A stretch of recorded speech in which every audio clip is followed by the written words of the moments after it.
Una-una po, hindi naman ako doon na nagpaputok ng baril.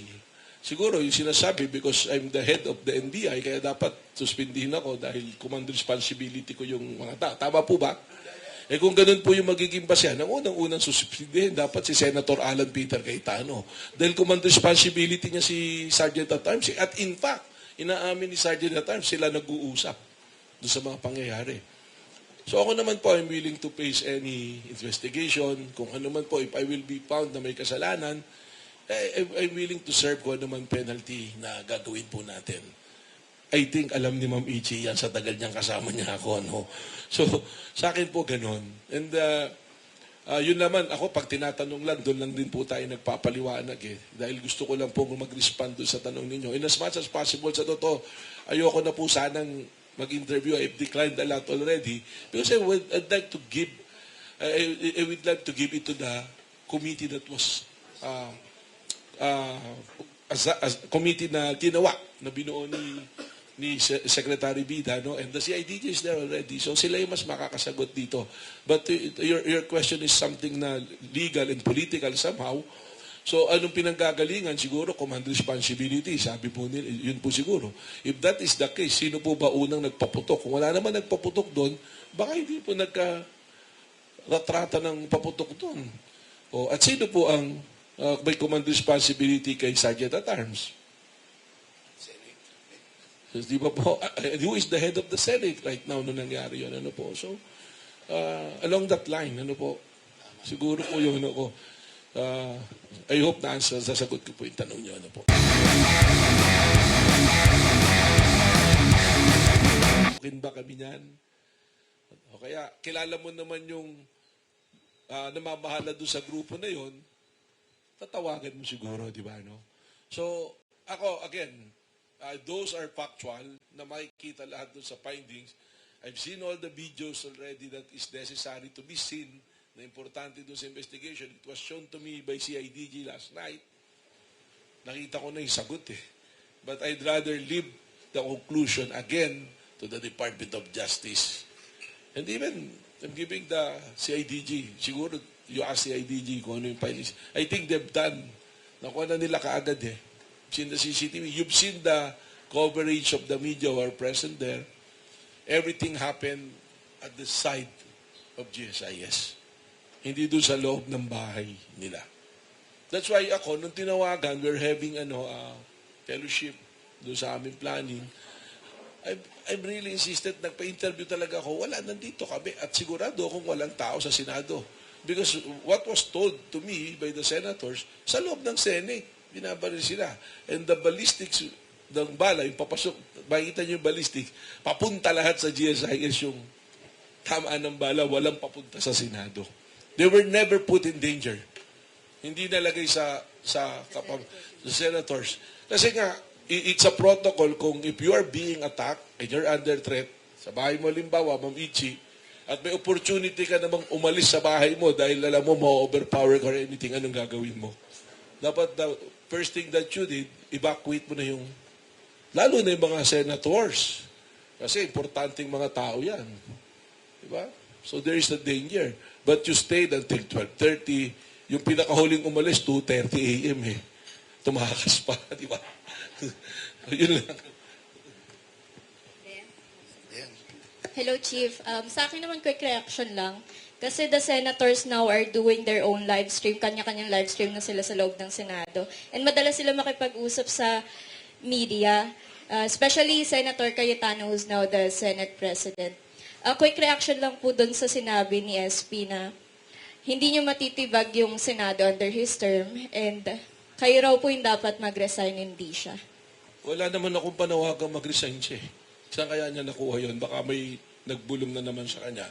And first of all, wala naman intensyon ng NBI or anybody from the side of the executive na tibagin yung Senado. It is an institution recognized since time immemorial, recognized by the 1987 Constitution. Bakit naman nating titibagin? We are there to promote law and order. Not in the Senate, again, because I have a commitment that we will not enter the Senate premises. Nag-usap kami ng Monday, so I kept my promise na hindi kami papasok. But they did not keep their promise that they will take care of Senator Bato de la Rosa. So kung may hindi po kami yung titibag ng Senado, it's them who are there in the Senate. And I have to say this, I said it yesterday, this is not about Senator Alan Peter Cayetano or about me. Magka-schoolmate po kami niyan sa law school. This is about the rule of law. This is about law and order. So, I don't know if I have to comment pa doon sa sinabi niyang hindi nila natibag. Talagang, yung pangalan ko, sinama pa no? Doon sa pagsasabi niya, no? No, but the thing is, it's not all about him. It's about law and order. It's about promoting the law. It's the institution ang Senate is one of the institutions that's supposed to be promoting the law and true to their words. Hindi ito about Senate leadership. This is about law and order. There is a warrant issued by a competent court recognized in our jurisdiction. Hindi naman yata pwede na pag senador ka, hindi ka pwedeng managot sa batas. It's happened. Meron ng pangyayari niyan. Senator De Lima was arrested in the grounds of Senate. Senator Trillanes, if you remember Senator Enrile, after he delivered his long privilege speech, he surrendered to the arresting authority. Of all the people who should understand law enforcement, it should be Senator Bato de la Rosa, being a member of the law enforcement, being the chief of police, one time in his life. So, I think the people who is watching who's reasonable enough, who will do a reasonable conclusion, makikita po nila ano talaga yung nangyari. So, kami naman po, we're very transparent sa NBI. I've seen our men, and some of you are witness to that, hanggang umaga, we submit them to the process of the law. So, nakita nyo naman po talagang the attack is to the NBI. But ako po, I will not let the people of NBI be disillusioned on this. Mahirap naman porque sabi mo, senador ka. That's a feudal thinking Senador kami. Dapat hindi kami ganito. Every one of us should be treated equally po. Ako, director po ako ng NBI.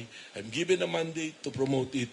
Pero hindi ko sasabihin na hindi ako pwedeng hindi na ako gagalaw. Kasi director ako, igalang. No. We are servants of the people. Kung meron nung unang magbibigay ng halimbawa sa tao kung ano yung tamang gagawin, are those people who are vested with powers and authority. Siguro listen po natin yung feudal thinking na senador ako. Kasi kung senador ka, hindi pwedeng magbago yung point of view. May isang senador, when it's time to arrest yung ayaw niya, nung long time ago, Senator Trillanes, pumunta ron. Sabi niya, pag kaming ordinaryong tao, sasama na lang sa polis, wala kami magagawa. Pero ibig sabihin, pag senador ka na, hindi na pala ganun. Tutulo ko palang patakasin yung mga senador na kailangan managot sa batas. So again, ma'am, it's not about me and Senator Alan Peter Cayetano. It's about promoting law and order dito po sa bansa natin. And it's about time na people should realize hindi po yung pwesto yung tinitingnan natin dito kung ano yung ginawa mo, kung naaayon ba to sa batas at sa tama o mali. By the way, sir, where is Bato now? Do you have any information you can share with us? Kung meron man po, I have to apologize because it's a part of our process sa law enforcement. So, mahirap naman po mag-announce na nandirito siya. Kasi people try to speculate Ang dami-dami pong lead na binigay. But we have a lead kung nasaan talaga. Pero in the meantime, we will suspend yung announcement kung asan talaga siya. But again, sinabi ko naman yun, if there's somebody who is a person that should be asked, unang dapat tanongin si Senator Robin Padilla dahil siya yung huling kasama. Sir. Okay. Pat Santos po, Daily Tribune, sir. Akin lang ganito Nakatakas, pinatakas. Hello, siguro lapit ko lang, sir. Sir, ito po ang kwento. Ang sinabi nung sinuspindi ng ombudsman, si Aplasca, nag-react yung kabila, yung majority. Dapat din daw ikaw dahil kayo naging problema. How do you respond to that comment? Una-una po, hindi naman ako doon na nagpaputok ng baril. Siguro yung sinasabi because I'm the head of the NBI, kaya dapat suspindihin ako dahil command responsibility ko yung mga tao. Tama po ba? Eh kung ganun po yung magiging basehan, ang unang-unang susubsidihin dapat si Senator Alan Peter Cayetano. Dahil command responsibility niya si Sergeant at Arms. At in fact, inaamin ni Sergeant at Arms, sila nag-uusap doon sa mga pangyayari. So ako naman po, I'm willing to face any investigation. Kung ano man po, if I will be found na may kasalanan, I'm willing to serve kung ano man penalty na gagawin po natin. I think alam ni Ma'am Ichi yan sa tagal niyang kasama niya ako. No? So, sa akin po ganon. And yun naman, ako pag tinatanong lang, doon lang din po tayo nagpapaliwanag eh. Dahil gusto ko lang po mag-respond doon sa tanong ninyo. In as much as possible, sa totoo, ayoko na po sanang mag-interview. I've declined a lot already. Because I'd like to give, I would like to give it to the committee that was,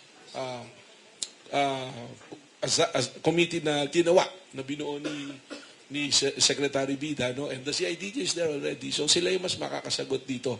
But your question is something na legal and political somehow. So anong pinanggagalingan? Siguro command responsibility. Sabi po nila, yun po siguro. If that is the case, sino po ba unang nagpaputok? Kung wala naman nagpaputok doon, baka hindi po nagka-ratrata ng paputok doon. At sino po ang may command responsibility kay Sergeant at Arms? Di ba po, who is the head of the Senate right now nung nangyari yun? Ano po? So, along that line, ano po, siguro po yung ano ko, I hope na sasagot ko po yung tanong niyo. Ano po? Questions from our colleagues, please.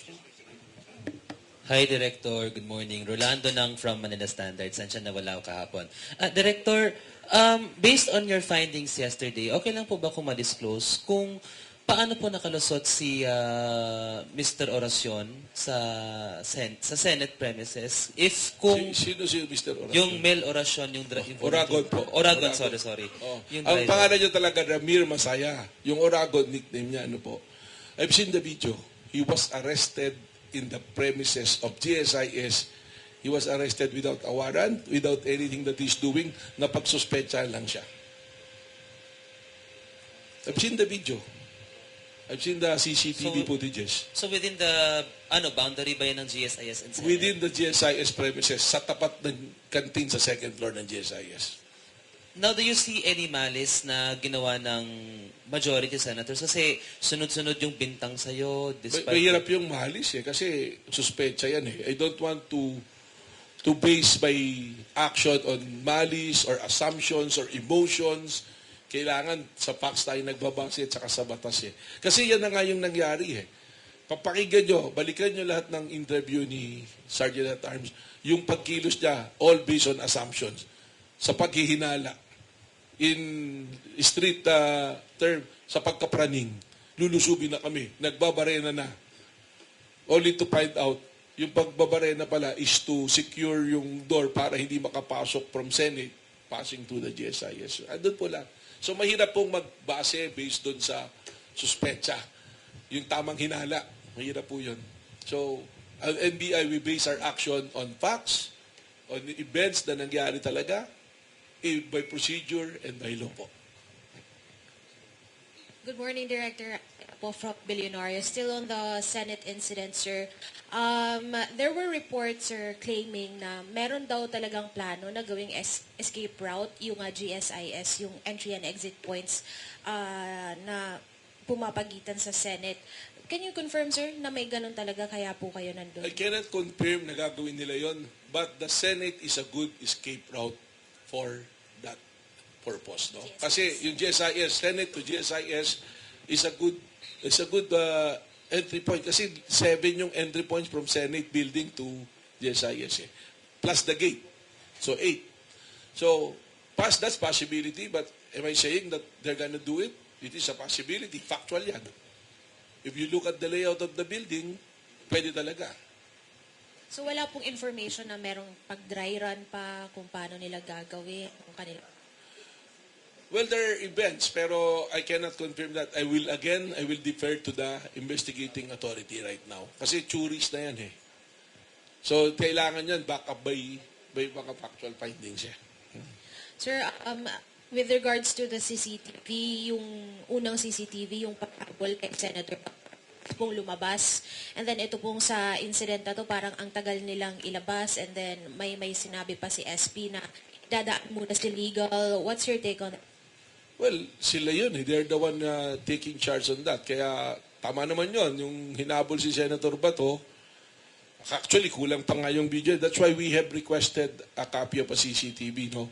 So, anong nangyari talaga kasi nung Monday, ang sabi niya sa akin, you do your investigation, we'll do investigation, factual, di ba? Baka may nakarinig sa inyo, yung pinangako ko raw na spot report, di dumating. Wala rin dumating sa amin eh. So, kung hindi ako nagbigay at hindi siya nagbigay, pares kaming guilty, di ba? So, hindi naman pwede yun na senador kami, kayo magbigay. But that is a gentleman's agreement eh. Lalaking usapan yun eh. Pati yung pag-care kay Bato, usapang lalaki yun. Oh. Hindi. Usapang lalaki yun. Diba? Wala nang record yun. Kasi totoo yun, ako lang mag-isa ron. I was in front of ilang senators yun. Almost the member of the majority, nandun lahat. Director, can you narrate to us verbatim? Ano ba yung gentleman's agreement na yun? Well, How did it unang-una, go? kaya nung Monday yun, kaya nag-withdraw yung arresting team ng NBI. Ang sabi nga namin is since you have a resolution putting Senator Bato into protective custody, sige, okay. O sila naman, hindi, pag kailangan nyo yan, hindi naman tatakas yan. May ganun salita eh. Kami magbibigay, kami magsusuko niyan, basta't nandiyan na yung legal. So kaya naman di na nag-follow up yung NBI on Tuesday kasi there's already a Supreme Court decision. And you know, when there's a Supreme Court already in play, from the legal perspective, ang mga lawyers, medyo, teka, itayin natin kung ano sasabihin ng Supreme Court, di ba? Alam naman natin, ang mga taga-paura, sila yung final arbiter kung ano yung mga pagtatalo. So, yun yung nangyari dyan. I don't want to comment further. To si Andrea, ang daming tinatanong masyado. Napipilitan tuloy tayong mapakwento. Hi, sir. Gio from TV5. You have a promise sa Senate na, di ba, mag-withdraw muna kayo. And again, yung promise naman ng Senate sa inyo is hindi makakaalis. Hindi makakaalis. Pag kailangan yan, kami magbibigay. Basta pakita lang na meron na talaga. May mga ganun. Senator Alan Peter Cayetano, in front of Senator Lawrence, Senator Pia, Senator Amy, Senator Mark Villar was there, and Senator Marcoleta was there also. Dumating si Senator Bo at saka si Senator Jinggoy later on. So, ganun nangyari dyan. I mean, ano naman yan eh. I think si Senator Alan Peter Cayetano at the end of the day, actually, most of the time of the day, he will pray. So, sabi nga, ano ba yung kanta na God is watching us eh. So, that is between you and your God kung ano yung nangyari talaga. No? Yeah. So eventually that promise was certainly broken nung nakaalis na siya. Pero sir, there was this interview pala with Attorney Torion where he specified that Senator Bato de la Rosa did not escape, hindi siya tumakas. He just simply made himself unavailable. Your comment po. Alam mo, tingnan niyo yung statement ng asawa niya. Nabasa ko yung sa Billionaire Channel online eh. Yung mismong text niya eh. Sinabi niya that Bato used the opportunity na nangyari to escape. So, call it whatever you want. But the question is, nasaan si Bato? Di ba? Huli na, naging Bato pa. Diba? Director, last question from my end. Can you help us na lang po siguro visualize? Going back doon sa second floor, kasi sabi ni Ska, bus siya sa may exit door from Senate. Gaano kalayo si Aplaska doon sa kinatatayuan ng NBI agent? Kasi di ba Bridgeway yun, sir? Can you help us visualize lang? Hindi ko man yung exact na sukat, but definitely, the NBI agent were positioned doon sa GSIS. The CCTV later, not in the Senate floors. Hindi talaga. And there was no movement. May dalawang monoblock chair pa nga ron eh, because seated yung agent doon sa monoblock eh. Yeah, it's a fire exit. It's only from the Senate side. Hindi ka makakapasok kung ano. Saka if it's an assault, sabi naman mismo ni General Aplaska, I see 2 or 3 personnel doon. Tama naman yung accounting niya, 2 or 3. Kasi may isang blue guard and again, I have to, akala ko na isa, tas may dalawa palang kabati. Si Daboy yung agent na nandoon eh. Tawag. Second floor, dalawa, isang agent lang, may isang volunteer, then the Blue Guard of GSIS. Oh, actually, tatlo technically kasi coordinated doon eh. So, ano talaga, you can call it whatever, pero eventually yung CCTV, yung mga footages na nakuha ninyo at nakuha sa body cam ng mga NBI na nasa ibang lugar, lalabas naman eh. So, sa akin nga, siguro, let's move forward. Tingnan na natin yung ibang itong investigation is already been there. Alam na natin lahat halos yung nangyari. Hintayin natin kung anong ilalabas talaga ng mga investigador natin. And I'm very thankful to CIDG because they were able to share to us. And nagkaroon ako ng better understanding. There are some na mga nasabi ko noon na parang hindi, pero tumugma. Pero pag tiningnan mo na natatagpila, kaya nga sabi ko sa inyo, pieces yung nakikita natin, pira-piraso eh. So, let's allow CIDG, the DOJ, and the Ombudsman to put the pieces together and come out with a resolution and a conclusion na mas ma-appreciate natin. Ano? Sir, Grant Hilario from Bombo Radio. Sir, since si Senator Bato ay naka-escape sa Senado, would like just to reconfirm kung tinutuntun po natin yung whereabouts ng naturang senador? Well, that's the job of the law enforcement and NBI being the law enforcement. Talagang may monitoring kami at hanapin natin. It is there is a valid warrant of arrest. He is now considered fugitive from justice. So, trabaho namin. Just like any other personalities na mayroong mga mandato de arresto, yung warrant of arrest, we have to monitor. Sir, since we are monitoring, sir, once na matagpuan po natin or makaharap ng mga NBI agents si Senator Bato, we will serve the warrant na po, sir, or arrestin, or hihintay pa ba natin yung sagot ng Supreme Court sa mga petition niya? Well, there's a committee, there's an interagency, and there's a directives. That question, I don't have to answer. I cannot answer, I'm sorry, because that's part of our internal procedure right now. What I can assure you, there is a valid warrant, there is already orders, but in the meantime, we are monitoring. Hi, Director Oscar Oida, GMA7. Yes, sir. Sir, yung nabanggit nyo, no, yung may valid warrant and nga, tinutugis ng batas si Bato. Yung pag-amin ni Senator Robin na sakay niya si Senator Bato, as far as NBI is concerned, may pananagutan ba siya? The Department of Justice will review it. They're also the one in charge of it, but also, we are also making our own review and we will make the recommendation in proper time. Sir, ginawin ko lang nabanggit nyo na may legal basis ang NBI for being in the GSIS building. Ano po yung request na yun, sir? It's a letter of request. Lumabas na yun. Marami na nakakita noon that there was a request from GM ng GSIS for us to help them secure the premises and the personnel of GSIS because since Monday, ang dami labas-masok na tao. Alam naman natin, GSIS medyo marami ka kailangan protektahan dyan na properties din nila. The paintings na napakamamahal dyan, hindi ba? So we have to assist them. Meron naman silang sariling security group but they just want the help of NBI in doing so. Tapos maki-update lang ako, sir, dun sa status nung 9 NBI agents daw na nambugbog sa mga staff ng... That is actually... we have our own findings already. That is their allegation na nanambugbog. But I've seen the video also. I'd rather not tell the story kung paano. But if they feel na kailangan managot yung mga agents, papapanagutin. Ako din mismo, we will have recommendations from our fact-finding committee kung ano gagawin sa kanila. I established a fact-finding committee on May 14. So whatever recommendation, if they have to be punished, o kung sino man, doon sa NBI na nandoon nung May 11, nung May 13, na hindi nakasunod doon sa in-establish namin na protocol, they have to answer. Kailangan merong pananagutan sila.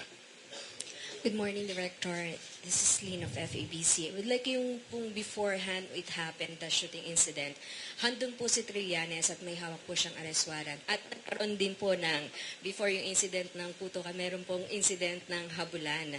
Sakali, ano po yung reason why nyo hinahabol si Bato po, si Senator Bato? And if nahabol po at naaputan po ng agent, ano po yung plan po Well, regarding that? Well, hinahabol namin siya kasi una-una, tumatakbo siya, di ba? Kung hindi siya tumakbo, hindi natin nahabulin. pero hindi. Yung una-una kasi, yung agent, gusto nga i-inform siya that there is a warrant of arrest. So that's the first time. So kung na-inform sa kanya, tawagin niya yung abogado niya, kung questionin niya, magtalo. So we don't know. Depende kung ano yung magiging reaction niya na mabasa niya yung warrant, mapakita sa kanya, i-contest niya yung warrant, magkakaroon ng pagpatalo, darating abogado niya. So we cannot say kung ano yung susunod na gagawin. Kung nakuha siya na gano'n. Dahil naputol na yung process eh. Tinakil niya yung babaeng agent namin. Tapos ang nakita na natin, yung habulan.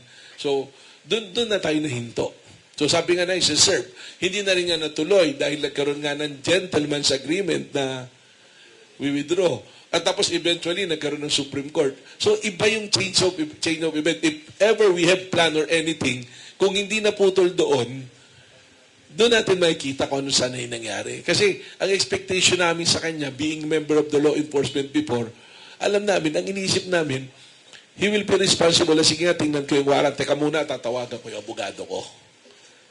Di ba? Magano tayo dito. So hindi natin basta second guess what is the next step. And meron kaming mga plans, but I rather not say it. Why? Because meron pang mga warrant na to our knowledge, pwede pang mga lumabas eh. Okay? Thank you.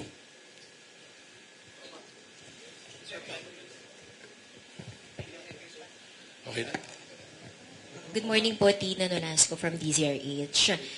Follow-up lang din po sa question ni Sir Oscar kanina regarding po dun sa request ng GSIS sa NBI para nga i-secure yung entrance or yung nag-uugnay na sa Senado at sa GSIS building.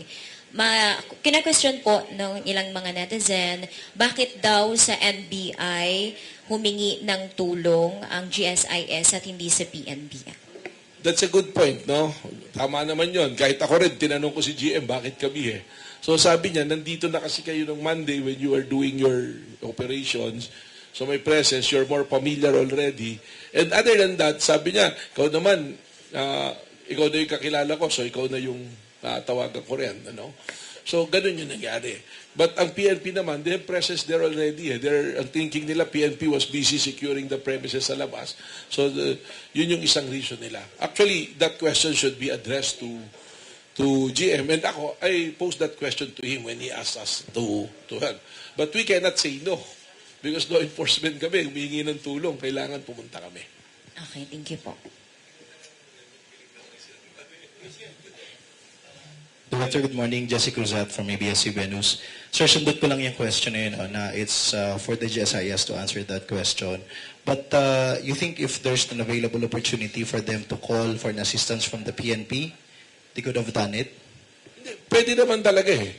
Pwede naman PNP, pwede naman na NBI. Although, syempre, nagkaroon ng kulay. Sabihin kasi yung NBI, kaya naman nandyan, na-arresto yun eh. But, truth of the matter, syempre, ang totoo din niya na sitwasyon, kung ano yung nangyayari dyan, gusto rin namin na monitor.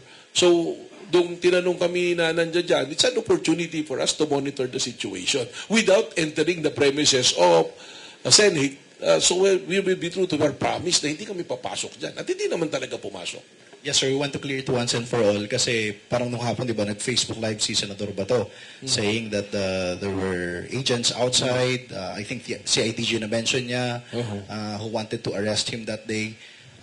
Linawin lang ho natin, nandun ang NBI to give merely assistance or security sa GSIS and not to serve the warrant. No. Very clear yon.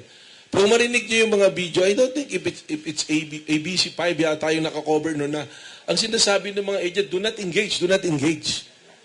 Kaya kami yung mga dumating nga doon ng mga NBI agent na babae, mga naka-stiletto pa eh. Para pupunta sa party, walang assault, walang service. And yung records will bear us. Again, doon yan sa sa committee. Kasi meron kaming checklist eh, nung gagawin nila pagka kung sakaling mangyari na gano'n. Kaya alam nila, kaya sila nag-retreat eh. Kaya nag-retreat yung NBI. Hindi ipidurso talaga. Okay. Sir, sundot ko lang dun sa NBI volunteer driver. I think that was yesterday. The driver tested positive sa ballistic exam. Sir, is it possible na kahit you were saying na wala siyang dalang baril, tama po ba yun? Pero yung result is positive. Yes. Help us understand this. Actually, in the chain of custody, doon sa ballistic na order na yan, in the chain of custody, dapat nakukuha mo yung baril, tapos ipaparapid mo siya. So, doon mo makikita, that is the possibility na nagpaputok ng baril. Yun yung initial kagad na isipin. But, pwede ka rin nakakuha ng nitrate, ng gunpowders, in other means. Halimbawa, yung humawak sa'yo, merong gunpowder sa kamay, nalipat sa'yo, sa katawan mo. But ito ngayon, nakita ko, when he was arrested from GSIS, dinala siya sa Senate grounds, sa second floor, idinapa siya kung saan mismo nagpaputok ng baril yung mga usaa. Ando doon, may video eh. So makikita, maraming gunpowder doon, sigurado. So that is a possibility. I'm not saying na doon, pero that is a possibility, which is reasonable. A reasonable man will believe doon nga.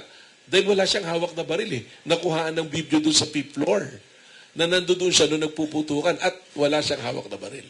So it's a possibility na nakuha niya yung gunpowder doon mismo sa area? It's a big possibility. Or the police officers or the USAA that handled him. Remember, nagpaputok yung mga USAA. Hinawakan siya. Last na lang, sir, from my end. Tumulong po ba ang NBI for the posting of bail nitong volunteer driver ninyo, sir? He has a handler. May agent siya, si Attorney Rick Espino. He was the one who handled it. So I have to ask kung tinulungan niya. Thank you, Director. Maybe no, ano ba specifically ang job description niya? He's a volunteer. Force multiplier siya. Actually, siya pa yung nagluto daw ng lunch sila, Andrea, noong araw na yun.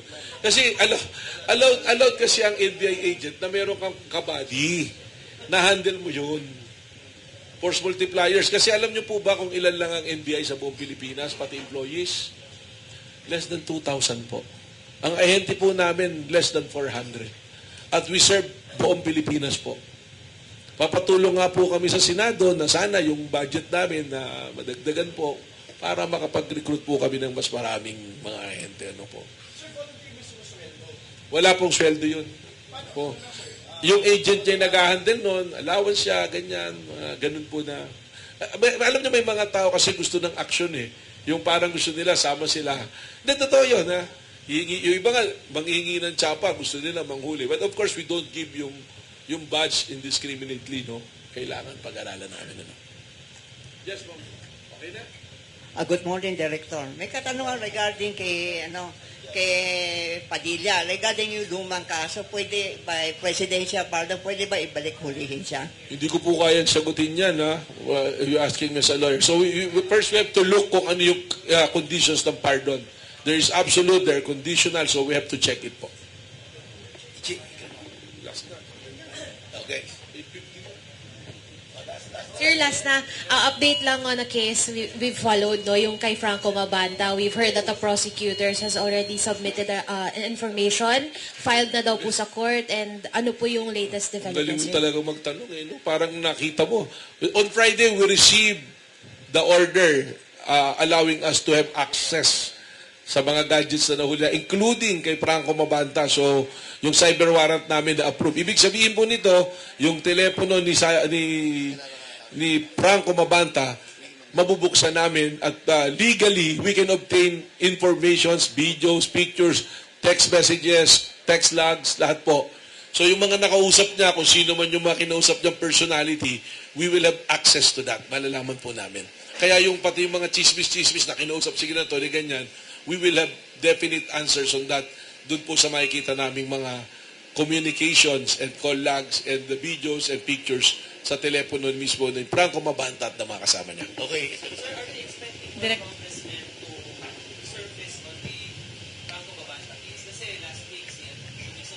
Si Marvin Marillo.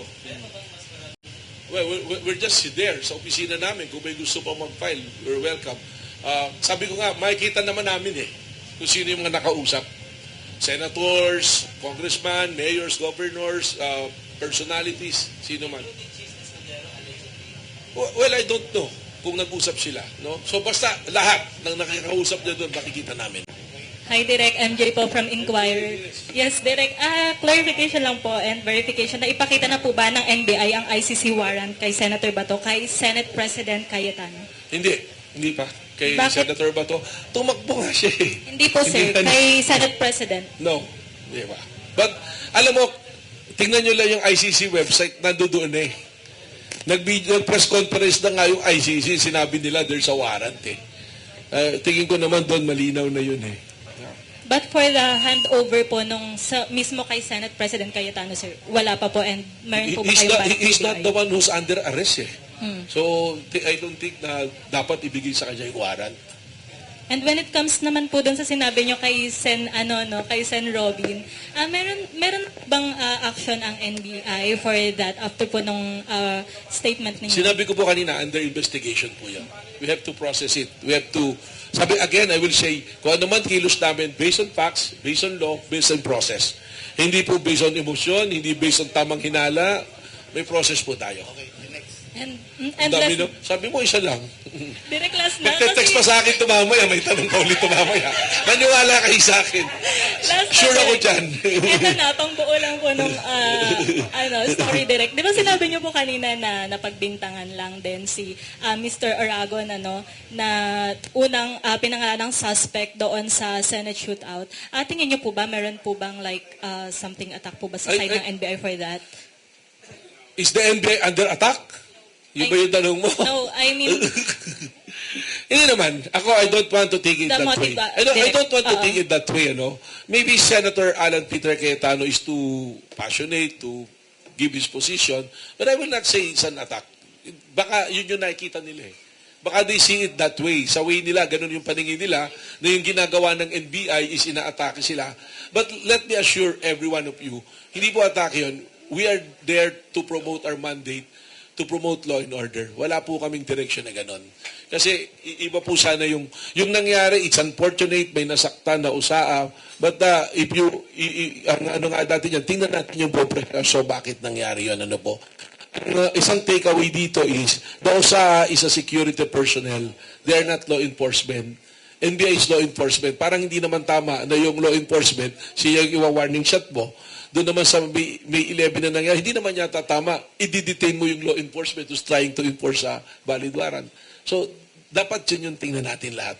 And again, I'm telling you, kung meron sa any one of the NBI agent na nag-abuso o may maling ginawa, rest assured they will be penalized. But, let it be also an assurance na kung tama naman yung ginagawa ng mga NBI agents, I will never leave them. Hindi ko sila iwanan hanggat hindi natatapos yung laban nila. Okay, Attorney.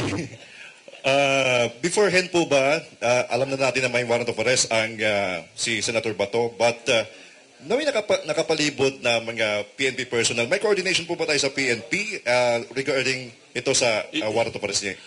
Hindi kami ang nakipag-coordinate dyan sa PNP. Our coordination is with the PCTC and with the Department of Justice. But how will you react nung sinabi ni DILG Secretary na we are here to protect Senator Bato? Well, that is the job of the PNP to protect every individual. It's just like he verbalized that he is zeroing on Senator Bato. So I don't think I'm the right person to answer that. Pero I'm sure that Secretary John Vic Remulla have his own basis to say those things. And tama naman din yun. Because it's the job of the PNP to protect everyone.